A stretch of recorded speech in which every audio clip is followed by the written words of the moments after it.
하고 가장 바른 말, 목이 곱고 귀와 귀 듣는 데서 할례를 받지 않았다.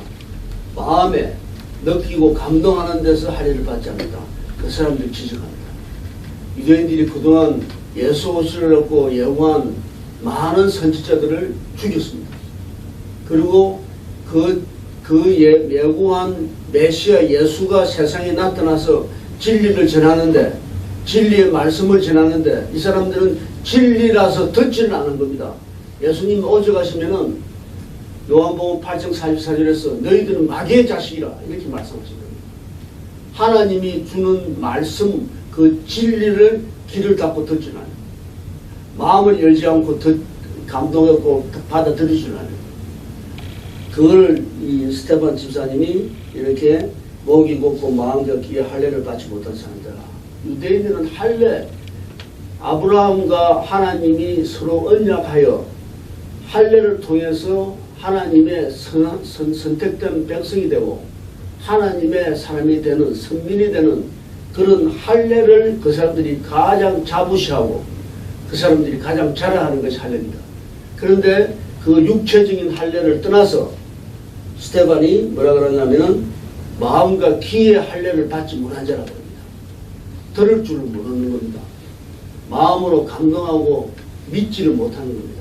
그런 사람들한테 이야기하여 항상 성령을 거스른다라 그러고, 그 다음에 많은 선지자들이 왔지만은 이 사람들을 박해하고 죽이고, 그리고 예수님 내려오시는데 예수님마저도 이 사람들이 십자가에 매달는 그런 큰 이런 하나님에 대한 그 반역, 하나님에 대한 배반, 그런 일을 행하게 된 겁니다. 우리가 이 잠언에서 보면은 잠언 16장 18절에서 제일 먼저 보는 것은 교만은 패망의 선봉이고, 교만, 내가 하는 이 내가 나서는 그게 교만입니다. 나는 아닙니다 하는 것이 겸손이고, 나는 내가 감히 너가 나를 어떻게 보고 하는 그게 교만입니다. 누구나 교만이 있습니다.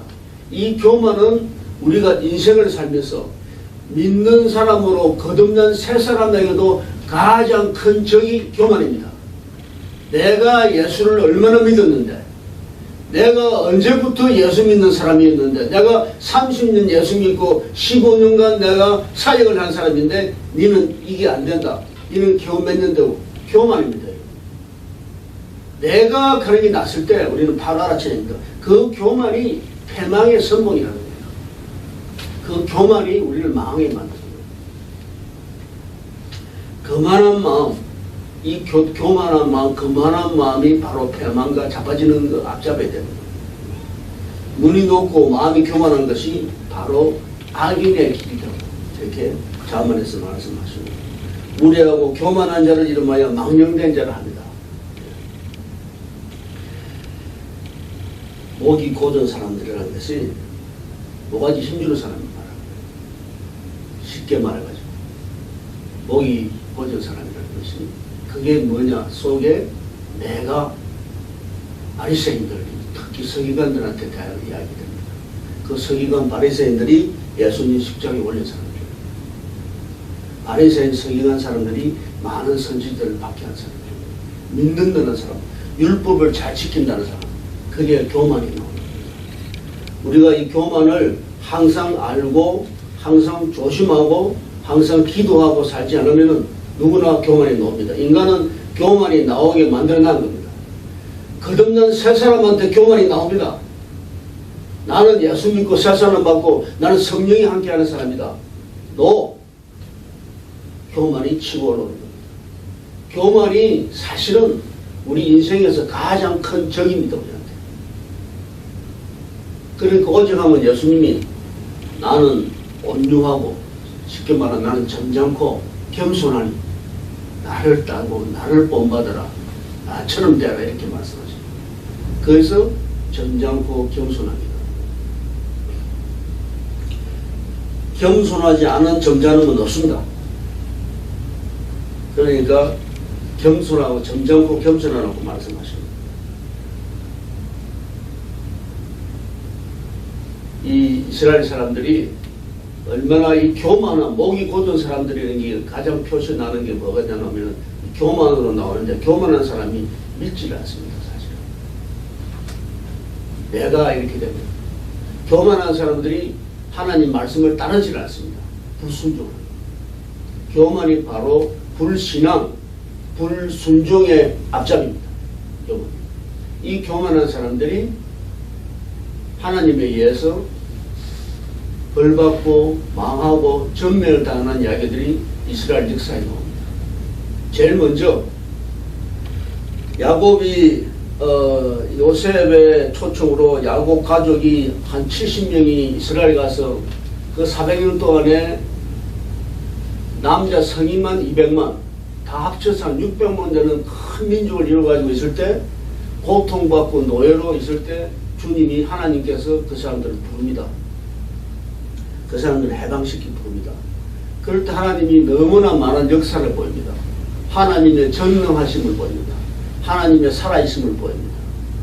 여러 가지 이적으로, 피로, 메뚜기떼로, 개구리떼로, 흙먼지로, 오만 여러 가지 이적을 통해서, 또 마지막에는 이 장자, 희생된 어린 양의 피를 문술주에 바르지 않은 모든 집에 있는 장자는 전부 짐승의 장자까지도 다 전멸시키는 그런 하나님 역사를 읽고, 그럴 때 바로 이제 바로 왕이, 이집트 왕이, 애국 왕이 이스라엘 사람 내보내죠.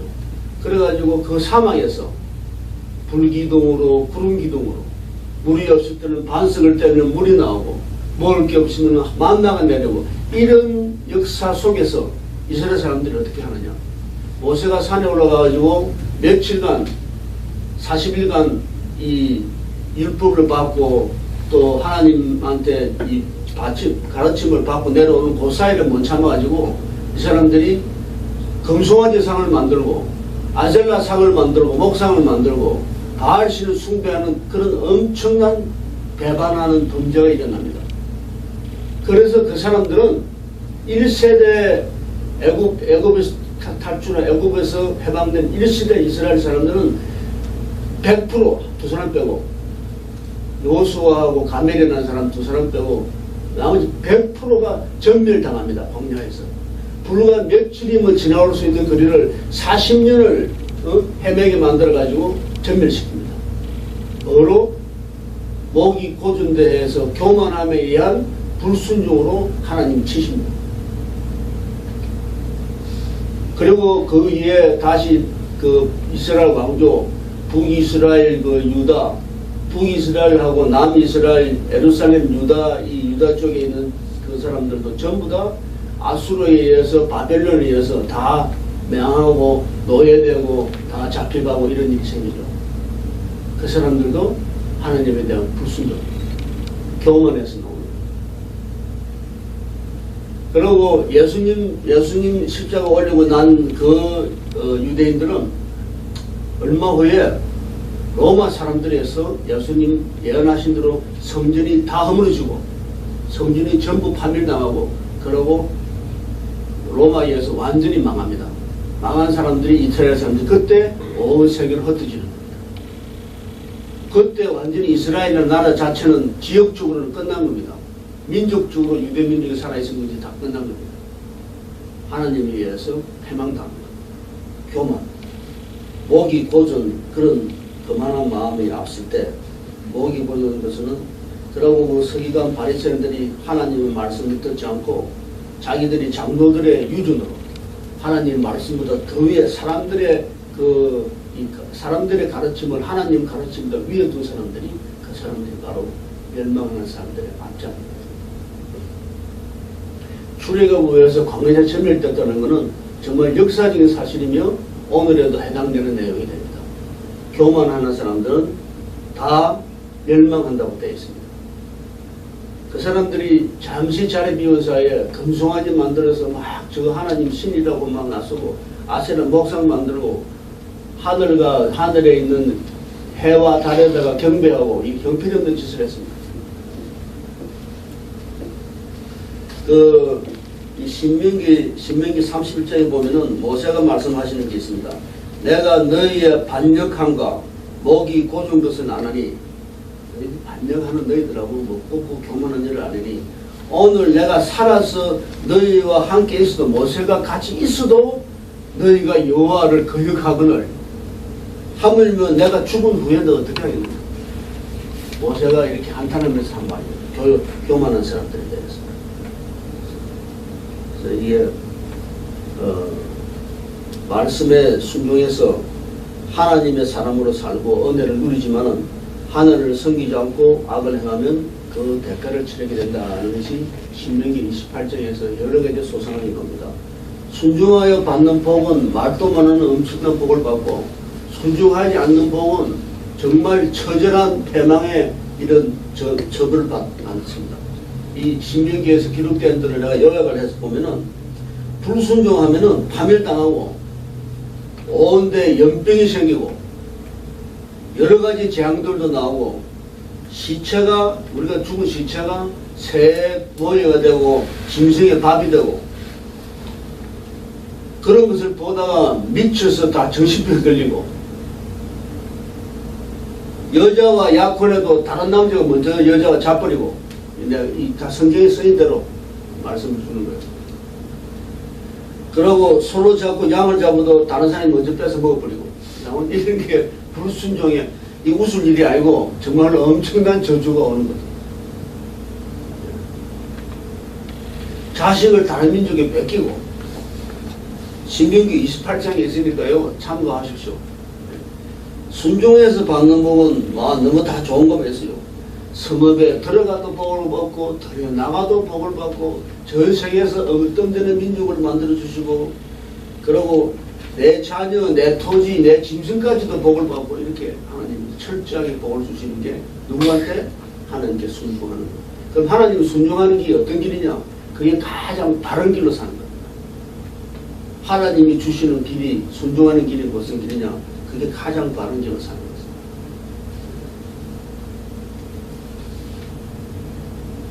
야고보서 4장 6절에는 교만한 자를 물리치시고 겸손한 자에게 은혜를 주십니다. 하나님은 교만한 자를 물리치시고 겸손한 자에게 똑같은 이야기 하지만 또 다른 말씀으로 주시는 거니까, 목이 곱고 마음과 귀에 할례를 받지 않은 자는 교만한 사람이고, 나라나 개인이나 예로부터 교만으로 다 망했음을 역사를 통해 증거하고 있습니다. 시편 118편 6절에 보면은 여호와께서는 높이 계시도 낮은 자를 보고 살피시며 멀리서도 교만한 자를 아심이니라. 또 잠언에 교만이 오면 욕도 오거니와 겸손한 자에게는 지혜가 있느니라. 하나님 베드로전서 하나님이 교만한 자를 대적하시되 겸손한 자들에게 은혜를 주시니라. 이 역사적으로 교만해가지고 망한 사람들이 많습니다. 이스라엘의 헤롯 왕이라고 있죠. 헤롯. 그 헤롯이 나가서 하나님이 축복 주시는 걸 가지고 자기가 연설을 잘하니까 사람들이 연설을 너무 잘했는가 봐. 저거는 사람의 소리가 아니라 신의 소리다. 그러니까 헤롯이 그 영광을 하나님께 올려야 하는데 불구하고 지가 주라고 받았어, 교만을. 그러니까 바로 벌레에 물리 죽었다 그래요. 벌레가 먹어버린다 그래요. 성경에 쓴 그대로. 헤롯이 주의 사자가 곧 친히 벌레에게 먹혀 죽으리라. 교만한 자가 오는 것. 그리고 바리새인의 교만이라는 그 유명한 이야기가 누가복음 18장에 나오죠. 누가복음 18장 11절에 보면은 바리새인은 이렇게 기도할 때 따로 탁 서서 기도하죠. 하나님, 나는 저 사람들처럼 토식질도 하지 않고 불의한 짓도 하지 않고, 이렇게 우리는 더러운 나쁜 도둑질도 하지 않고 더럽게 우리는 경건하게 잘 삽니다. 그래서 감사하고, 하나님, 그래서 우리는 일주일에 2번씩 금식하고 벌이에 벌은 돈에 11조로 꼭 하나님께 바칩니다. 나는 이렇게 잘하고 있고 이렇게 하나님 앞에 바로 살고 있습니다. 이렇게 해야죠. 이 바리새인의 교만으로 돼요. 그 바리새인의 교만에 이 비교해서 그 불쌍한 세리가 나오죠. 또 누가복음 18장 13절에 나오는데, 그 세리는 어떻게 하냐면 멀리 서서 하늘을 쳐다보지도 못하고 죄송스럽고 부끄럽고 죄송스럽습니다. 주여 나는 죄인이로소이다. 내가 하나님께 우러러 보지도 못한 그만큼 나는 죄인이로소이다 하고 가슴을 치고 통곡하는 거예요. 그 사람이 겸손한 사람이에요. 이 사람은 사실은 겸손한 것도 없고 아무것도 없는 사람인데 이런 사람의 기도는 하나님이 들어주시고 그 사람에게 응답해 주신다. 그 사람에게 어려움을 주신다.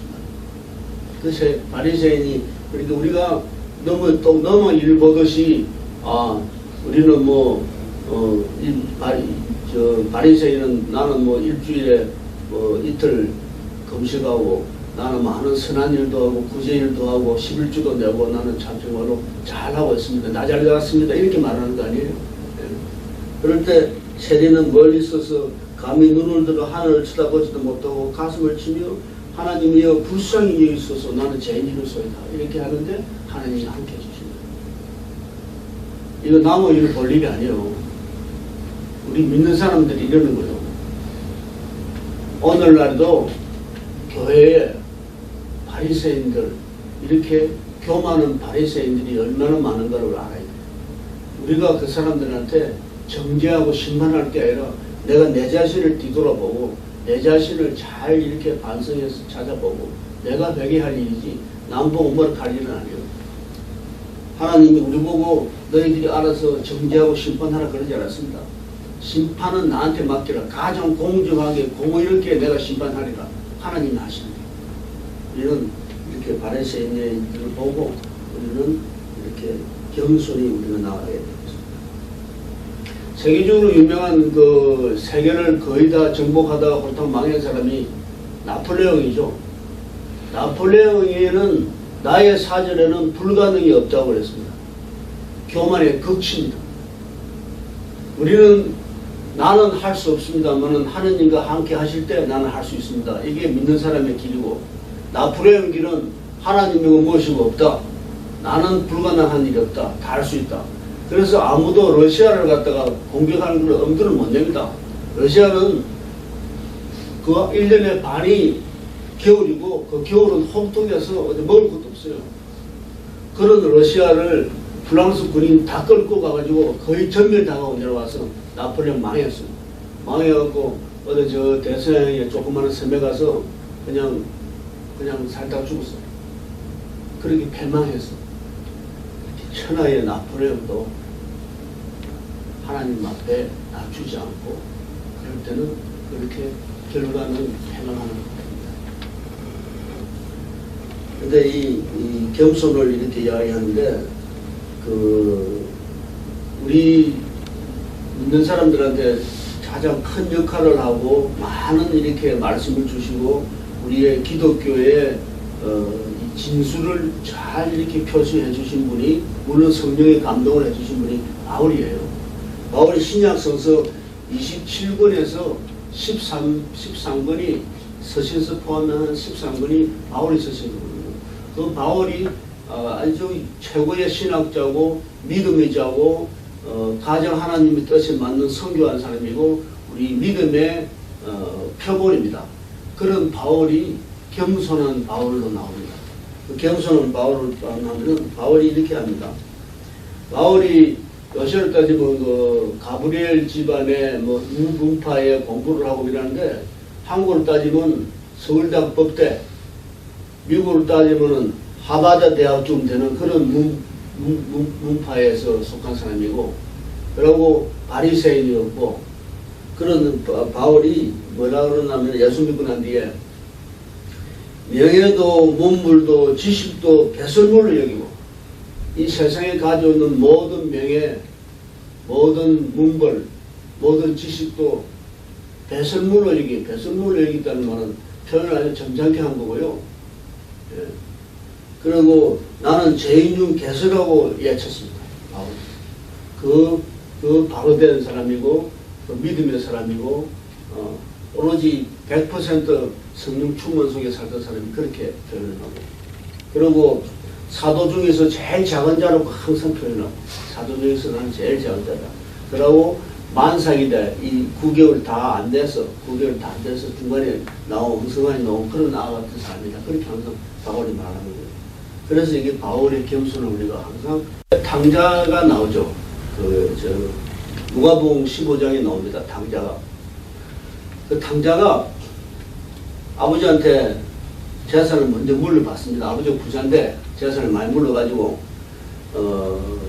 딴 도시 가서 실컷 먹고 나시고 두들겨 놀고 이렇게 다 탕진을 하고 완전 거지 돼가지고 먹을 것도 없고 돼지 먹이는 좀 얻어먹을까 하는 정도까지 완전히 패망을 하고 난 뒤에 그러고 가만히 생각하니까 아버지 집에서 일하는 그 일꾼들 하인들도 밥은 먹고 산단 말이지. 그래서 이 사람이 스스로 회개하고 반성하고 아버지께로 돌아옵니다. 그래서 돌아와서 하는 것이 탕자가 내가 아버지의 아들이라는 것을 감당할 수도 없다고 해요.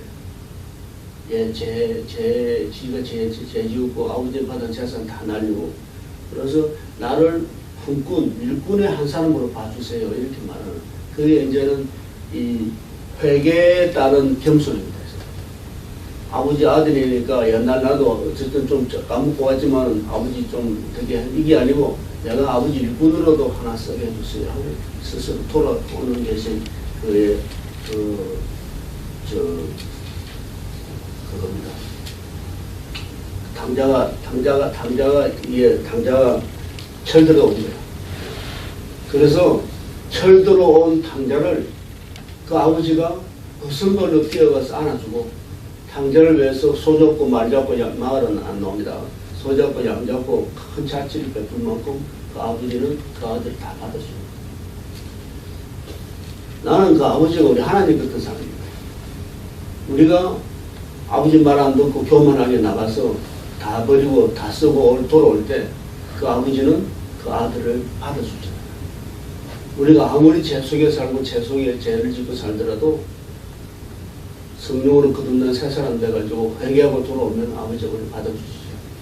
그래가지고 성령의 선물을 주시잖아요. 믿음, 그 아버지 같은 그런 자원, 겸손은 우리 인간으로서 가장 높은 덕목입니다. 겸손한다는 것은 교만하지 않는 것이 겸손한 겁니다. 교만과 겸손은 양면으로 같이 갑니다. 교만을 물리쳐야 되는데 교만은 아까도 말씀드렸지만은 내가 누군데 나를 어떻게 보고 하는 그 마음이 교만입니다. 섭섭한 마음, 내가 어떻는데 나를 이렇게 대접하다니 이렇게 하는 그게 교만입니다. 그때 그런 마음이 생길 때 그때 바로 우리는 성령의 검으로 쳐버려야 됩니다. 교만은 죽는 날까지 따라옵니다. 가장 경건하고 정말 거룩하게 살라고 가장 애쓰는 사람한테 교만이 따라옵니다.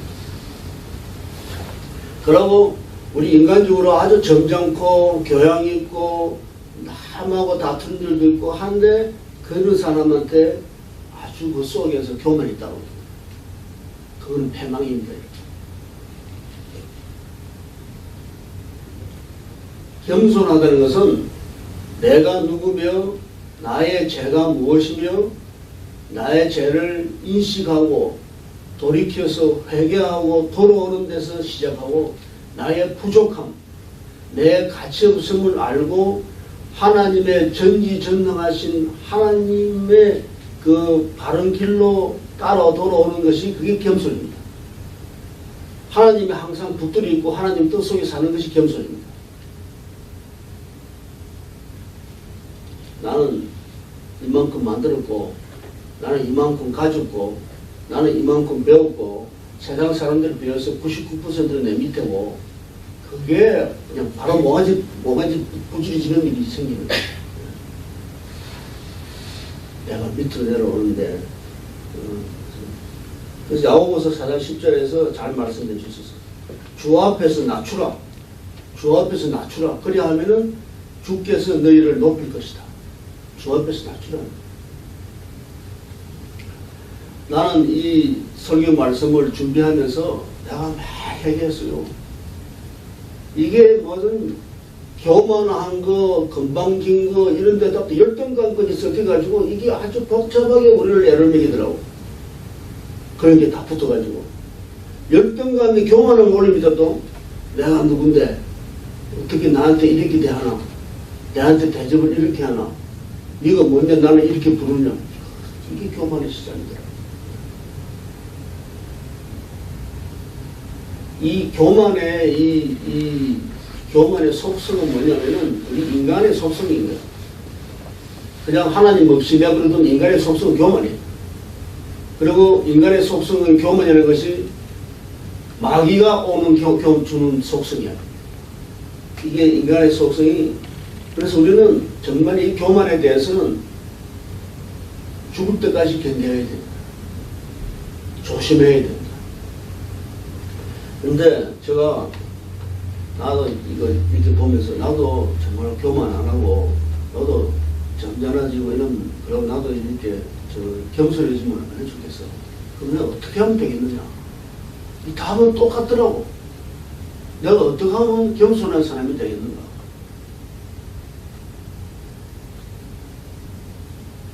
안 되겠더라고요.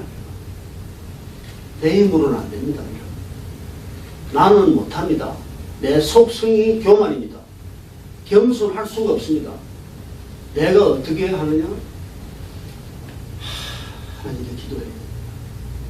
하나님께 기도하고 하나님한테 내한테 성령 충만함과 겸손함을 주시라고 기도할 때 하나님이 함께 하실 때 내가 그때 비로소 낮추어질 수가 있다. 그래서 내가 이거 쓰고 나서 나섰다 하고 그냥 앉은 게 아니고 이걸 이렇게 준비를 하면서 기도를 하면서 내가 하나님 나 이거 어떻게 내가 교만해요. 이 교만이 또 열등감하고 합쳐갖고 아주 이상하게 더럽게 나오더라고. 지지분하게 섞여가지고. 그런데 나를 이걸 어떻게 치냅니까? 기도해.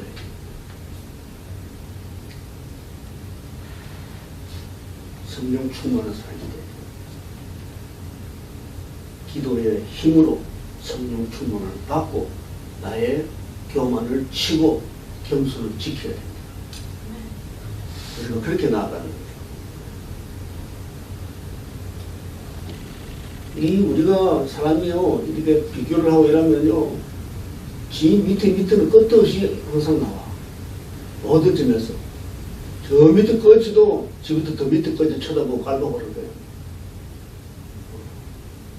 저 꺼지는 왜 먹는 것도 저렇게 뭐 지지근하게 먹는 거랄 거예요. 지도 꺼지면서. 이 사람의 교만은 오만 사람한테 다 있는 거예요. 갖다 붙이면 다 교만이에요. 그리고 특별히 잘 믿는다는 사람, 율법적이고 종교적이고 그렇게 하나님만 바라보고 전문적으로 직업적으로 전문적으로 하나님만 예배하고 산다는 그 바리새인들도 그 사람이 이 교만의 표상이 되어버렸죠.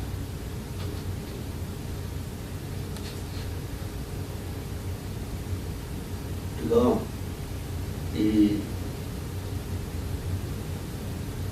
오늘 내한테 나와 있는 교만이 무엇인가를 잘 이해하고, 그만하면 교만이 뭐냐면 뭐가지 힘주는 게 교만인데 마음에 힘주는 게 교만이에요. 목에 힘주는 건 좀 나아 보이니까 속에 있는 매는 뭐 소위 말하는 세상에서 따지는 돈, 명예, 권력, 학력, 무슨 경력 뭐 이런 게 다 들어가요. 특히 나는 처음에 이 목사 처음 될 때 목사 좀 오래된 사람한테서 어떻게 내가 구박을 받았는지, 지는 뭐 한 30년 믿었고 뭐 15년 목회했다고 하나만 보면 그냥 이래라 저래라 그러는데 그 하나님 뜻이 아니더라고. 거기서 교만한 거야. 또 그 교만한데 나는 또 그 지금 말해주는 거를 그럼 잘 듣고 새겨서 내가 쓰면 될 텐데 딱 길을 닫아버리더라고. 또 교만한테 교만이 붙은 거야. 다 교만이야. 그래서 또 하나님한테 일러줬어. 하나님 제가요 자꾸 지 30년 믿고 15년 목회했다고요 나 자꾸 구박하는데 이러니까. 그래도 하나님 내 편 들어주더만. 내가 발표는 못하겠지만은 하나님이 뭐라 그러셔가지고 야, 좀 할렐루야 하고 나왔지. 오늘 자리를 떠날 때 말 듣고 지나가는 말이 아니고 겸손과 교만을 항상 우리는 마음속에 두고 내가 겸손해야지, 내가 안 됩니다 이러고 내가 겸손해야겠다 생각하지 말고 하나님 저를 겸손케 하여 주십시오. 내로서는 못합니다. 나는 능력이 없습니다. 하나님께서 도와주셔서 나를 교만을 치시고 겸손한 사람으로 이끌어 주시옵소서. 그렇게 기도하십시오. 기도할 때마다 항상 먼저 이 말부터 하십시오. 아니 끝날 때 하든 중간에 하든 잊어버리니까 이 말부터 문제. 하나님 아버지, 나는 겸손하고 싶습니다. 우리 주님 예수님처럼 겸손하고 싶습니다. 그런데 내 실력으로는 도저히 안 됩니다. 아버지 도와주셔서 나로 하여금 나를 낮추고 남을 존귀하게 남을 존중하는 그런 사람 되게 해 주시옵소서. 그 한마디 기도하세요. 에이, 그러면은 하나님 도와주십니다. 그건 하나님 뜻이 딱 맞는 기도잖아. 나는 뭐 일주일에 2번 금식하고요. 나는 불쌍한 사람들 도와주고요. 나는 뭐 나쁜 짓도 안 하고요. 나는 뭐 무슨 토색질도 안 하고 나는 불의한 짓도 안 하고 저런 세리 같은 사람처럼 죄짓지도 않고요. 하나님 치십니다. 교수는 우리가 되기를 바랍니다.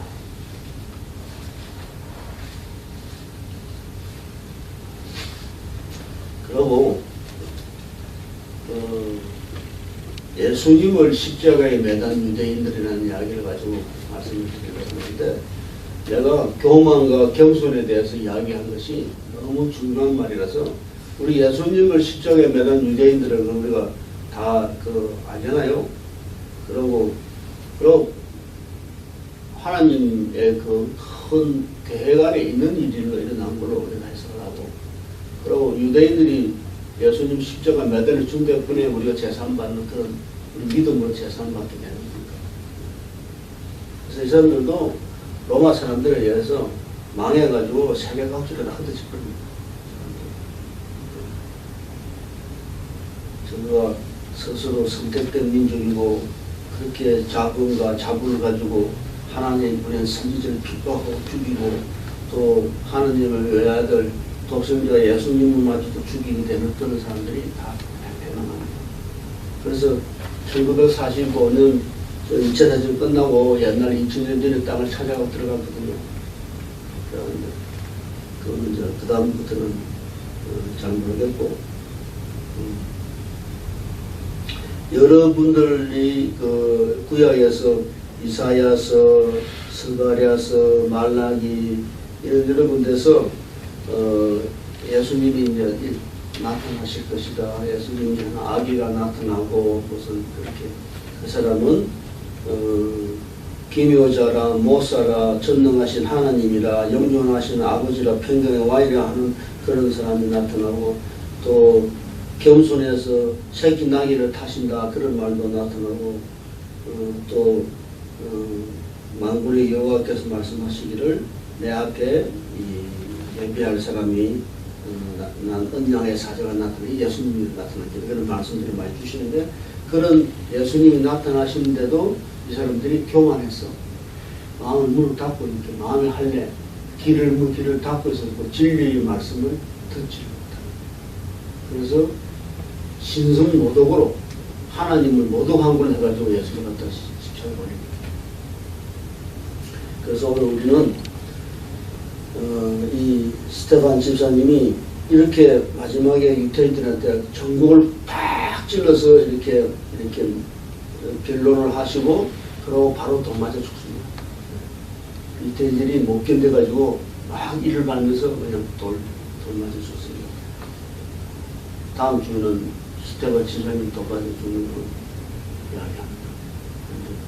자, 오늘 우리 쉽게 생각하지도 말고 정말 하나님 나 이거 어쩔 수가 없습니다.